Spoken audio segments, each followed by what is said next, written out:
Honda CB650F Best Motorcycle Review 4-stroke, liquid-cooled DOHC inline 4. The Honda CB650F is back in the naked middleweight game thanks to a proper injection of spirit, handling, and attitude. And as the only inline 4, it is now in a unique selling point against its twin-cylinder rivals. Compared to the old model, it has far more of the sporty Hornet ethos, which is a good thing. This version replaced the 2014 Honda CB650F, and was replaced in 2019 with the Honda CB650R. Ride quality and brakes. The transformation from old to new is remarkable, and there is certainly nothing lackluster about the CB650F anymore. The CB feels small, light and ready for action in a similar fashion to the old Hornet.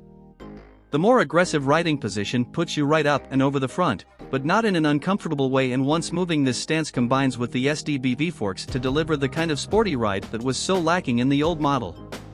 Engine.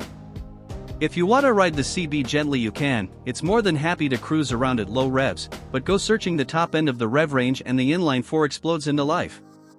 Tap it down a few gears, get the digital rev counter up into the high notes, and not only does it sound much sportier, it responds better too. It's more like the old Hornet in attitude, but thankfully lacking that annoying vibration. Reliability and build quality.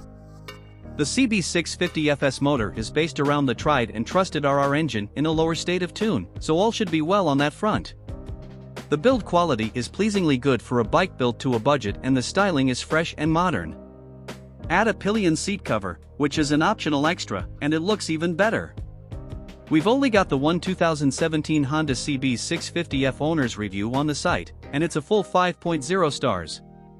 Value versus rivals. While it is never going to bother the likes of the premium middleweights such as the Yamaha MT-09, Kawasaki Z900, Triumph Street Triple, or even Suzuki GSX-S 750, the CB650F is going to give the budget middleweights such as the MT-07, SV650, and Z650 a damn good run for their money, as it is priced in the same ballpark and its chassis is right up there with the very best. Equipment. You don't get much in terms of equipment, and only the shock is adjustable.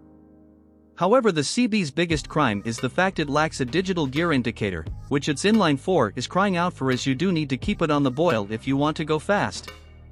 ABS is standard, and the dash has a fuel gauge.